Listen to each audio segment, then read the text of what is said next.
Guys ಇವತ್ತು ನನ್ನಿಂದ ಒಬ್ಬರಿಗೆ ಆಕ್ಸಿಡೆಂಟ್ ಆಗೋಯ್ತು. ಹಾಯ್ ಗೈಸ್, ನಮಸ್ಕಾರ ಕಣ್ರಿ. ಎಲ್ಲರಿಗೆಲ್ಲ ಹೇಗಿದ್ರೆ ಗೈಸ್, ಚೆನ್ನಾಗಿದ್ರ ಅಂತ ಅನ್ಕೊಂತೀನಿ. ಚೆನ್ನಾಗಿರ್ಬೇಕು ಗೈಸ್. ಯಾಕೇಳಿ ನೀನು ನೋಡೋದು ನನ್ನ ಬ್ಲಾಗ್ಸ್ ಅಲ್ಲ, ಅದಕ್ಕೆಲ್ಲ ಮಸ್ತಾಗಿರಿ, ಖುಷಿಯಾಗಿರಿ. ಇಲ್ಲಿ ಯಾರೋ ಸ್ವಲ್ಪ ಅಟೆನ್ಷನ್ಗೋಸ್ಕರ ಬ್ಲಾಗಲ್ಲಿ ಹಾಕೊಂತಲ್ಲ. ಇದ್ಯಾವ್ದ್ರ ಇದು ಏನಂತಾರೆ, ಭೂತ ಇದ್ದಂಗೆ ಒಳ್ಳೆ ಬೆಳಿಗ್ಗೆ ಮೇಕಪ್ ಹಾಕೊಂಡು 1 kg ಈ ಕರ್ಪಿಗೆ ಎಷ್ಟು ಮೇಕಪ್ ಹಾಕ್ತಾರೆ ಗೊತ್ತಾಗಲ್ಲ.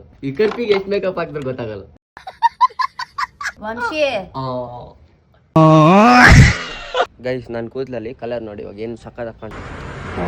ನಾನು ಸಣ್ಣ ಎರಡು ಒಂದೇ ಕಲರ್ ಅಲ್ಲ, ಒಂಥರ ಗೋಲ್ಡ್ ಜನ್ಮಕ್ಕೆ ಹೋಗೋ. ಗೈಸ್ ಇವತ್ತು ನನ್ನಿಂದ ಒಬ್ಬರಿಗೆ ಆಕ್ಸಿಡೆಂಟ್ ಆಗೋಯ್ತು. ಗೈಸ್ ಅದು ಆಕ್ಚುಲಿ ನಾನು ಅವ್ರದ್ದು ಯಾರೋ ನನ್ನ ಕೂಗಿದ್ದು ನಾನು ಅಬ್ಸರ್ವ್ ಮಾಡಿಲ್ಲ, ಆಯ್ತಾ. ನಮ್ಮ ಅಣ್ಣ ಹೇಳಿದಕ್ಕೆ ನಾನು ತಿರುಗಿ ನೋಡೋಷ್ಟರಲ್ಲಿ ಕ್ರಾಶ್ ಆಗ್ಬಿಟ್ಟೈತೆ.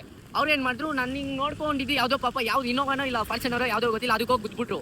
ನಂಗೊಂಥರ ಹೆವಿ ಬೇಜಾರಾಯ್ತು. ನಾನು ಎಲ್ಲರಲ್ಲಿ ರಿಕ್ವೆಸ್ಟ್ ಮಾಡೋದೇನಂದ್ರೆ, ನಾನು ಯಾರಾದ್ರೂ ನೀವು ನೋಡಿದ್ರೆ I will wait for you guys. ನಾನೇನೋ ಬಿಸಿ ಇದ್ರೆ ಮಾತ್ರ ಆ ಥರ ಹೋಗ್ಬಿಡ್ತೀನಿ, ಓಕೆನಾ? ಇಲ್ಲಾಂದ್ರೆ ನಾನು ಎಲ್ಲರಿಗೂ ನಿಂತು ಮಾತಾಡ್ತೀನಿ. So kindly informing every one that rush ಮಾಡಕ್ಕೆ ಹೋಗ್ಬೇಡಿ. ಎಲ್ಲ ರೋಡಲ್ಲಿ ನೋಡಿದ್ರೆ ಸೈಡ್ಗೆ ಹೋಗ್ಬಿಟ್ಟು ಪಾರ್ಕ್ ಮಾಡ್ಬಿಟ್ಟು ಕಡೀರಿ, ನಾನು ಬರ್ತೀನಿ, ಓಕೆನಾ? I am requesting you guys, please. ನನಗೊಂಥರ ಬೇಜಾರಾಗ್ತೈತೆ, ಇದು ಯಾಕಪ್ಪ ಆಯಿತು ನನ್ನಿಂದ ಈ ಥರ ಒಬ್ಬರಿಗೆ ಅಂದ್ಬಿಟ್ಟು ಸಖತ್ ಬೇಜಾರಾಗ್ತೈತೆ. ಎಲ್ಲರಿಗೂ ಇದೊಂದು ರಿಕ್ವೆಸ್ಟ್ ಗೈಸ್, ಓಕೆನಾ? ನಾನು ಮತ್ತೆ ಬಂದು ನೋಡಿದೆ, ಅಲ್ಲಿ ಅವ್ರು ನೋಡಿದೆ, ಅಲ್ಲಿ ಇದ್ದಿಲ್ಲ ಪಾಪ. ಏನಾಯ್ತು ಏನೋ. ಬ್ರೋ ಸಾರಿ ಬ್ರೋ, ನೀವು ನನ್ಗೆ ಟೆಕ್ಸ್ಟ್ ಮಾಡಿರಿ. ನೀವು ಅಕಸ್ಮಾತ್ ಈ ಬ್ಲಾಗ್ನೇನಾದರೂ ನೋಡ್ತಾ ಇದ್ರೆ ನನಗೆ ಟೆಕ್ಸ್ಟ್ ಮಾಡಿರಿ, ನಮ್ಮ ಟೀಮ್ ಚೆಕ್ ಮಾಡಿ ನಾನೇ ನಿಮ್ಮ ಪರ್ಸ್ನಲ್ ಆಗಿ ಬಂದು ಮೀಟ್ ಮಾಡ್ತೀನಿ. ಗೈಸ್, ರೋಡಲ್ಲಿ ಯಾರು ದಾರಿ, ಮಳೆ ಬೇರೆ ಬೀಳ್ತೈತೆ, ಯಾರು ನಮ್ಗೆ ಜಾಗ ಬಿಡ್ತಲ್ಲ. ಇವಾಗ ಎಲ್ಲರೂ ದಾರಿ ನಮ್ಗೆ ಬಿಡ್ಬೇಕಂದ್ರೆ ಒಂದೇ ಒಂದು ಇದು ಆಂಬ್ಯುಲೆನ್ಸ್ ಸೌಂಡ್ ಮಾಡ್ಕೊಂಡು ಹೋಗೋದೆ.